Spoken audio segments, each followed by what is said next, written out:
예, 안녕하십니까. 예, 만나서 반갑습니다. 제가 오늘은 마스크 쓰고 있죠? 제가 작년인가 코로나 걸린 적 있었잖아요. 그 뒤로 후유증이 생겼어요. 그래서 자꾸 기관지가 간질간질한 그런 증상이 생겼는데, 약 먹으면 좀 낫다가 또 재발하고, 약 먹으면 또 가라앉다가 또 재발하다가, 얼마 전에 제 느낌상 이렇게 에어컨 바람 세게 맞고 선풍기 틀어놓고 자다가 이게 크게 도진 것 같아요. 어쨌거나 코로나는 다행히 아니고 요 기관지에 좀 염증이 생겼대요. 그래서 제가 지금 에어컨 켜고 있잖아요. 제가 조금 에어컨 바람 좀 줄여달라고 했는데, 요거 에어컨 바람 때문에 제가 또 이렇게 기침이 나와가지고 오늘은 좀 마스크를 쓰고 강의를 좀 진행할게요. 제가 중간중간 기침하더라도 좀 양해 좀 부탁드립니다. 그래서 뭐 크게 아픈 데는 없고 그냥 이게 기관지에 좀 염증이 생긴 거니까 너무 걱정 안 하셔도 돼요. 다른 데 몸은 다 괜찮대요. 자, 어쨌거나 여러분들도 건강관리 잘 하시기 바랍니다. 자, 이제 오늘의 또 첫 번째 주제는 이제 아난 스님에 대한 이야기를 들려드릴까 해요. 아난 스님 들어보셨죠? 아난 스님이 10대 제자 중에서 무엇을 상징하시죠? 담은 제일. 만을 따, 들을 문, 뭐하였다? 많이 들으셨다. 이제 많이 들었다라는 뜻인데, 부처님께서 연세가 50살이었을 때, 50세였을 때부터 옆에 시자를 두셨대요. 시자. 옆에서 시봉하는 시자를 두셨는데, 그때 부처님이 돌아가실 때까지 지극정성 시봉했던 시자 스님이 바로 누구였을까요? 아난 스님이시고, 아난 스님이 부처님께 가장 많은 법문을 들었대요. 가장 많은 법문을 들어서 무슨 제일이라고 불렸다? 담은 제일이라고 불리게 되었다라는 이야기가 있습니다. 근데 법문을 많이 들었다는 게 중요한 게 아니에요. 담은제일이라고 했을 때 사실상 그 속에 숨겨진 뜻이 뭐냐? 많이 들으셨는데 들은 것을 다 어떻게 하셨다? 맞아요. 들은 것을 다 한 말씀도 빠뜨리지 않고 그것을 다 기억하고 계셨대요. 그러니까 50살 때부터 부처님을 시봉했으면 부처님이 몇 살에 세상을 떠나셨죠? 80. 그럼 몇 년 동안 옆에 계셨던 거예요? 30년 동안 보고 들은 걸 하나도 빠뜨리지 않고 완벽하게 암기하고 기억하셨대요. 여러분들 입장에서 이해가 안 되죠? 예. 여러분들 저한테 우스갯소리 그러잖아요. 들으면 뭐예요? 예, 들으면 잊어먹고, 들으면 잊어먹고. 그래서 귀가 왜 두 개인지 알겠어요. 한 귀로 들어가면 한 귀로 나와요. 이렇게 우스갯소리 하시지 않습니까? 근데 얼마나 대단해요. 저도 예전에 뭐 금강경 같은 거 다 외우고, 막 법화경도 앞부분 많이 외우고, 이것저것 부처님 말씀 많이 외웠는데, 며칠 몇 달 지나가면 어떻게 될까요? 희미해져요. 그게 그거였나? 그게 저거였나? 저도 어디 가면 기억력 나쁘다는 얘기는 안 듣는데, 몇 개월 지나면 제가 기억한 것들이 희미해지거든요. 그런데 아난존자는 듣기도 많이 들으셨고 또 뭐 하셨다? 완벽하게 기억하셨다라고 전해지고 있습니다. 그래서 담은제일. 그래서 부처님께서 세상을 떠나시고 난 뒤에 마하가섭 스님이, 어떤 스님이? 마하가섭 스님이 500명의 아라한들과 함께, 몇 명의 아라한? 500명. 왕사성 칠렵굴이라는 곳에서, 따라해보세요. 왕사성 칠렵굴 라는 곳에서 500명의 아라한들이 모여서 부처님이 말씀하셨던 경, 율, 그리고 경과 율을 해석한 논 해가지고 경, 율, 논 3장을 결집을 해요. 얘기 들어본 적 있죠? 예, 부처님 생애 때도 나오죠? 그때 부처님의 경전을 사람들 앞에서 부처님의 경전과 논설을 그 500명의 아라한들 앞에서 이와 같이 나는 들었다라고 하면서 부처님의 경전을 500명의 아라한들 앞에서 낭송하셨던 분이 바로 누구시다? 아난 스님이세요. 그래서 여러분들 경전에 보면 항상 여시아문 이와 같이 나는 들었다. 이와 같이 나는 들었다. 나라는 표현이 나오죠? 그 나가 누구를 뜻하는 거예요? 예, 아난 스님을 뜻하는 거예요. 알겠습니까? 그래서 다문제일, 그리고 많이 듣기는 들었지만 많이 들은 것을 떠나서 뭐 하고 계시는? 완벽하게 그 부처님의 말씀을 기억하고 암기하신 분이 바로 아난 스님이세요. 그러다 보니까 우리가 이 아난 스님의 기억력을 우리 불교 부처님의 10대 제자 중에서도 가장 으뜸이다라고 부르거든요. 여러분들도 부럽죠? 예, 많이 부러우실 거예요. 자, 그런데 그 당시에도 이제 부처님 제자들이 아난 스님의 저 놀라운 기억력이 어디에서 나온 것일까라고 궁금해하는 분들이 있었을 거 아니에요. 그래서 부처님의 제자들이, 비구 스님들이 부처님께 가서 이렇게 여쭤봅니다. 부처님, 저 아난 스님은 부처님의 말씀, 부처님의 법문을 들으면 한 토씨도 빠뜨리지 않고 완벽하게 부처님 말씀을 다 암기하고 기억합니다. 그리고 잊어버리지를 않습니다. 근데 이것도 약간 살아가면서 불편한 점도 있을 것 같아요. 왜냐? 기억력이 너무 좋으면 살아가는데 좋을까요? 나쁠까요?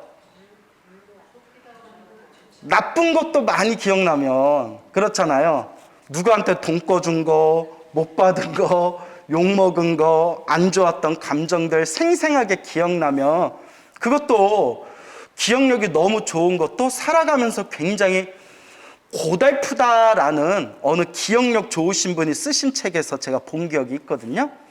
하지만 뭐 아난 스님 정도 되면 나쁜 기억들은 흘려버리고 부처님의 좋은 말씀, 부처님의 훌륭한 말씀만 이제 완벽하게 마음속에 되새기는 그런 큰 스님이시니까 또 우리 중생들 수준하고는 다르시겠죠. 그렇죠. 그래서 부처님, 저 아난 스님의 저 놀랍고 뛰어난 기억력이 도대체 어떤 인연공덕으로 생기게 된 것입니까? 저 아난 스님의 저 뛰어난 기억력이 도대체 어디서 생기게 된 것입니까? 어떤 인연이 있는 것입니까? 라고 부처님께 여쭈어 봅니다. 그러니까 부처님께서 참 질문을 잘하였다. 참 질문을 잘하였다. 아난 스님의 과거 전생 이야기를 들려주겠으니 그대들이여 자세히 듣도록 해라 라는 그리고 이제 부처님의 법문이 펼쳐집니다. 수없는 과거 전생, 지금으로부터 헤아릴 수 없는 수많은 과거 전생에 다른 부처님 시대 때였대요. 다른 부처님. 그때 어느 노스님이 계셨고 노스님 밑에서 공부하는 동자승이 있었는데 이 노스님이 동자승을 엄청 엄하게 가르치고 요새 애들 속된 말로 빡세게 공부를 시켰대요. 어떻게? 빡세게. 우리도 좀 빡세게 공부해야 돼요. 우리 모일 때마다 매일매일 시험 봐야 돼요. 예? 그러면 여러분들 와요, 안 와요? 예, 안 오죠, 뭐, 눈에 뭐. 자, 이제 웃자고 한 말이고요. 예, 웃자고 한 말이고. 아주 엄하게 교육을 시키고 아주 빡세게 공부를 시켰다고 합니다. 그러다 보니까 옛날 우리 스님들 전통은 공양할 때 마을에 가서 탁발을 해야 돼요. 하루에 한 끼, 점심이라고 하죠. 그래서 사시공양, 점심 때 미리 마을까지 내려가서 마을에서 밥을 얻어가지고 공양하고 또 절에 와야 되니까 그 사이에 몇 시간이 그냥 흘러버리는 거예요.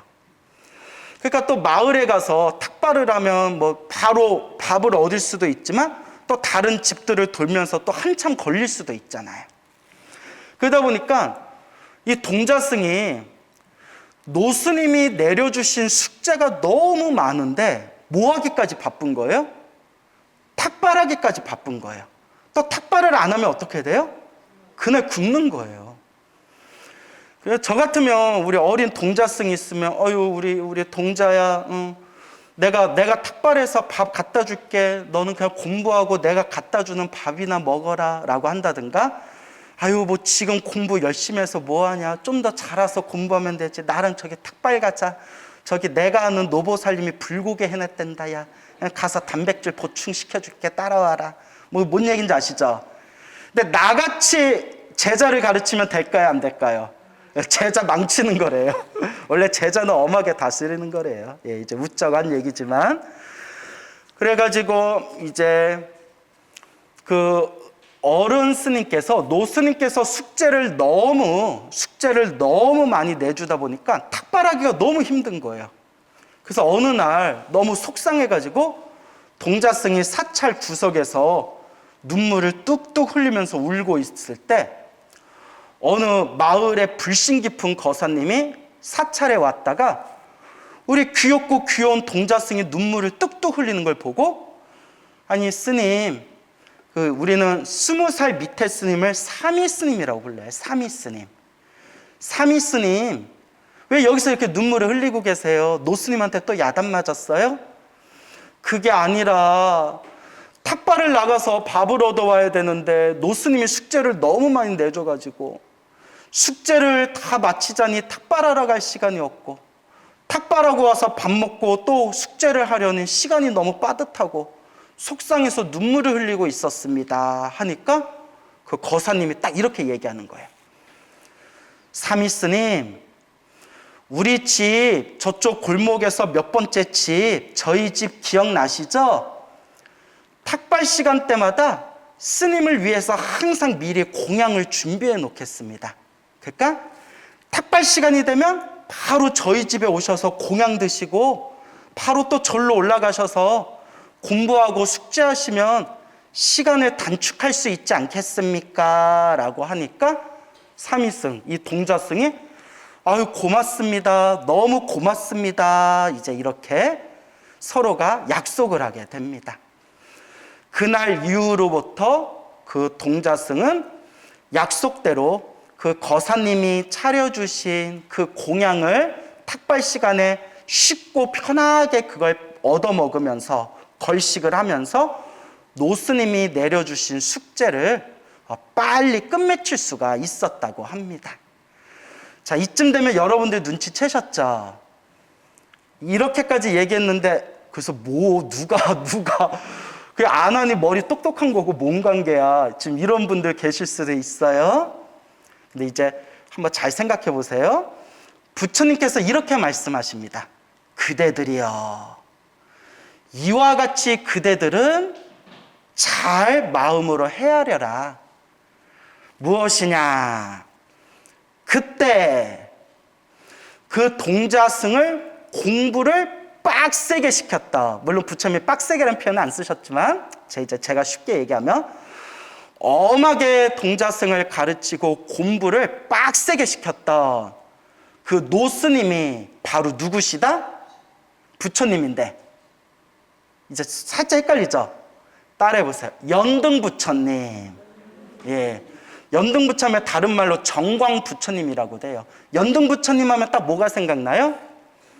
그렇죠. 석가모니 부처님에게 그대는 미래 세상에 석가모니 불이 되리라 라고 수기 내려주신 분이에요. 그래서 금강경에도 나오죠.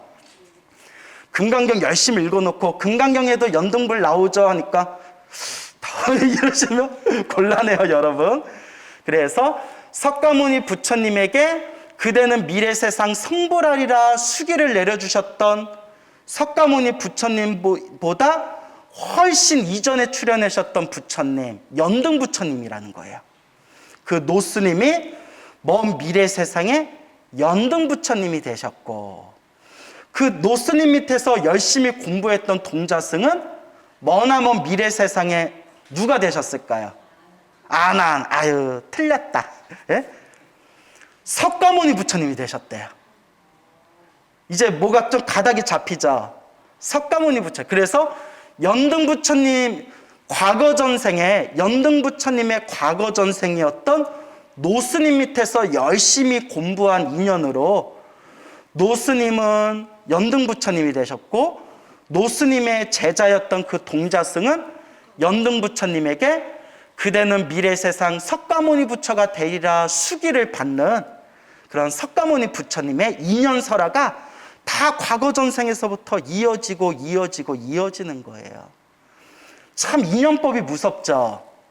그래서 제가 늘 하는 얘기가 좋은 인연도 나쁜 인연도 다 누가 지은 것이다? 다 본인이 지은 것이다. 그러니까 자기 스스로 항상 스스로를 바라봐야 돼요. 나는 지금 좋은 인연들을 심고 있는가? 나쁜 업을 짓고 있는가? 근데 이제 이렇게 절에 오셔가지고 부처님 가르친 공부하시는 불자님들은 대부분은 그래도 좋은 인연을 지으려고 노력하시는 분들이고 지금 이렇게 부처님 가르친 공부하는 것 자체가 여러분들이 지금 무엇을 짓고 있는 거예요? 예, 선업, 좋은 인연을 지금 짓고 있는 거예요. 자, 그러면 두구두구 대망의 이제 주인공입니다. 그 동자승이 오직 공부에만 전념할 수 있도록 미리 탁발할 수 있게 공양을 미리 준비하고 후원했던 그 거사님이 바로 이번 생에 누구다? 아난이다. 그 노스님은 머나먼 미래 세상에 연등 부처님이 되셨고 그 노스님 밑에서 열심히 공부하던 어린 동자승은 머나먼 미래 세상에 무슨 부처님이 되셨고 석가모니 부처님이 되셨고 그 동자승이 열심히 공부에 집중할 수 있도록 후원하고 배려를 한 그 거사님은 지금 이 석가모니 부처님 시대에 석가모니 부처님을 시봉하고 모시고 그리고 부처님 말씀을 한 토시도 놓치지 않고 완벽하게 완전하게 기억하는 바로 무슨 스님이 되셨다? 아난 스님이 되셨다라는 불교설화가 전해지고 있습니다. 무슨 뜻인지 아시겠죠? 이와 같이 자기가 지은 업의 인연의 흐름에 의해서 이와 같은 원인과 인연, 결과가 펼쳐지게 된 겁니다. 그래서 예전에 어느 어른 스님께서 저한테 직접 얘기해 주신 건데 우리 사람이 인생을 살아가면서 좋은 업도 짓고 나쁜 업도 짓죠. 우리 사람이 짓는 그런 나쁜 죄업 중에서 가장 무거운 죄업이 바로 살생이래요. 뭐라고요? 살생죄요. 그 다음에 무슨 도둑질, 거짓말, 그 다음에 삿된 음행을 하는 거 등등. 그래서 우리 뭐 살생중재 금일참회, 투도중재 금일참회, 사음중재 금일참회, 망어중재 금일참회 이렇게 시박참회법이라고 나오죠. 그런데 큰 스님이 이런 얘기를 하셨어요. 그런데 꼭 명심해야 된다. 수행하는 사람 수행을 방해하는 죄업이 가장 무서운 업보래요. 수행하는 사람의 수행을 장애하는, 방해하는 업보가 가장 무서운 업보이다. 무섭지 않아요? 예. 수행하시는 수행자가 깨달음의 길로 나아갈 수 있도록 우리가 관심을 주고 배려해주고 후원해주고 이거는 엄청난 선업공덕이 된대요. 대표적인 게 아난 스님의 전생 이야기잖아요. 그 자그마한 동자승 공부 열심히 하라고 뭐 큰 스님도 아니에요. 그냥 작은 동자승 공부에 집중하라고 항상 탁발을 할 때 빨리 공양 드실 수 있도록 매일매일 미리 그 공양을 준비해 준 그 공덕만으로도 저렇게 부처님의 말씀을 듣자마자 모두 다 기억할 정도의 엄청난 지혜 총명을 타고났다는 거예요. 반대로 수행하는 수행자의 수행을 방해하는 게 가장 무서운 업보가 된다. 근데 여러분, 사실 우리 중생은 업을 지을 때 명심해야 되는 게, 늘 우리가 참회문을 독송하면 알고 지었건 모르고 지었건이란 표현이 나와요. 들어보셨죠? 알고 지었건 모르고 지었건이라는 표현이 나옵니다. 그러니까 알고 지은 업이 더 무섭냐, 모르고 지은 업이 더 무섭냐 하면 어떤 업이 더 무섭다고 할까요? 모르고 지은 업이 더 무섭대요. 저도 처음에 그 말이 이해가 안 됐는데 이제 나중에 알게 된 게, 이게 잘못이라는 것을 알고 지으면 이게 잘못이라는 걸 아니까 언젠가는 손을 떼게 된다는 거예요. 무슨 말인지 알죠? 이게 나쁘다는 걸 알면 그게 마음에 가책이 되고 후회가 되고 죄책감이 들고, 나쁘다는 걸 아니까. 그래서 결국에는 내가 더 이상 이런 나쁜 짓을 하지 말아야 되는데, 내가 이제 더 이상 이 나쁜 짓을 하지 말자라는 착한 마음을 일으키게 된다는 거예요. 나쁜 짓이라는 걸 알면. 모르면 어떻게 될까요? 그렇죠. 모르면, 이게 나쁜 짓인 줄도 모르면 희나낙거리면서 똑같은 죄업을 반복해서 짓고 전혀 후회라든가 죄책감도 느끼지를 못한다는 거예요. 그래서 업보라는 입장에서 보면 알고 지은 업이 무섭다, 모르고 지은 업이 무섭다. 모르고 짓는 죄가 더 무섭다는 거예요. 그런데 우리가 인생을 살아가면서 우리 살아왔던 삶의 흐름을 이렇게 살펴보면 알고 지은 죄도 있겠지만, 지금도 내가 인식은 못하고 있겠지만 모르고 지은 죄업들도 굉장히 많을 거예요. 그리고 알게 모르게 열심히 공부하는 스님이나 열심히 공부하는 우리 주변의 도반들한테 오히려 내가 폐를 끼치고 그분들 기도하고 공부하는데 내가 엄청나게 방해를 했을 수도 있어요. 그래서 우리가 부처님 앞에서 간절한 마음으로 참회할 때 항상 거룩하신 부처님, 알고 지었건 모르고 지었건 이라는 표현을 항상 쓰는 거예요. 알고 지은 것도 내가 진심으로 참회하지만 어떤 죄업도 참회하겠습니다? 모르고 지은 죄업도 참회하겠습니다 라는 마음이 담겨 있는 거예요. 아시겠죠? 그래서 항상 명심해야 되는 게, 우리가 복을 짓고 선업을 지으면서도 항상 업장소멸 기도를 많이 해야 돼요. 부처님, 시작 없는 옛적부터 지금까지 살아오면서, 그러니까 머나먼 과거 전생에서부터 지금까지 우리가 윤회를 하면서 알고 지었건 모르고 지었건 탐욕과 성냄과 어리석음에 물들어서 몸과 말과 생각으로 지은 업을 참회합니다. 이게 참 중요해요. 우리 절에 다니시는 불자님들 중에서도 기도는 정말 열심히 하시고 부처님께 공양도 많이 올리고 절에서 봉사도 많이 하면서도 막 신도들한테 갑질하거나 말 함부로 하거나 혹은 막 자기 마음대로 절 분위기를 막 쥐었다 폈다 하면서 다른 사람들 불편하게 하거나 이런 신도분들도 봤죠. 예. 몰라서 그래요. 몰라서. 내가 이러면 안 되는데 이게 잘못인데. 그러니까 잘못인 줄 알고 지은 죄는 후회가 생기고 죄책감이 생기고 뉘우치는 마음이 생겨서 언젠가는 그 잘못을 바꿀 수 있는 기회가 더 크다는 거예요. 근데 자기가 그런 좋지 못한 업을 지으면서도 잘못인 걸 모르는 사람들은 똑같은 죄업을 그냥 당연하게 그냥 실천하고 있는 거예요. 저 아시는 스님이 저기 지방에 계시는데, 지방이 이제 작은 절 주지가 되셨어요. 근데 작은 절이지만 그래도 좀 신도가 조금 있는 절이어서 그 절에도 이제 뭐 회장, 신도회장, 총무 뭐 이렇게 있을 거 아니에요? 그 회장을 담당하시는 노보살님이 계시는데 정말 고마우신 분이래요. 이렇게 절에 쌀 떨어지면 쌀도 좀 갖다 주시고, 절에 무슨 대소사가 있으면 앞장서서 이렇게 또 도와주시고, 그 스님 입장에서 얼마나 고마워요.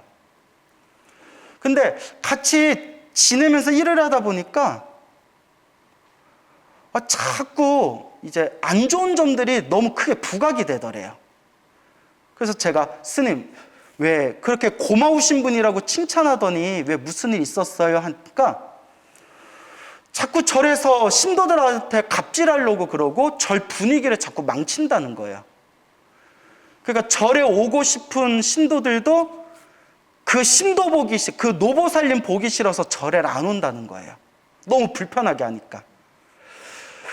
그러니까 또 보살님 성격이 괄괄해서 또 이걸 또 직설적으로 말하면 또 삐치시고 또 역정 내실까봐 고민해서 막 돌려 말했대. 돌려서.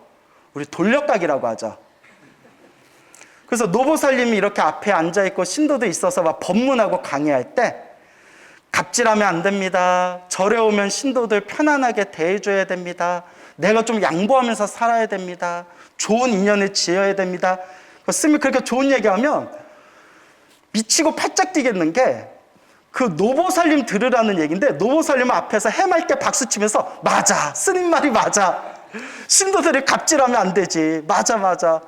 그러니까 딴 사람 얘기 듣는 듯이 듣는다는 거예요. 그 지방에 계시는 분이 스님이 이제 그런 얘기를 해주면서 광우 스님 주지하는 게 이렇게 힘들어. 이렇게 그렇게 이제 하소연하는 이야기를 들었습니다. 예. 근데 제가 늘 우리 불자님들한테 이런 일상에 우리가 실수하는 일들에 대해서 얘기하면서 제가 항상 드리는 말이 있죠. 남 볼 필요 없다. 결국 누구를 봐야 된다? 나를 봐야 된다. 사실 우리는 저를 포함해서 우리는 완벽하지가 않아요. 완전하지가 않아요.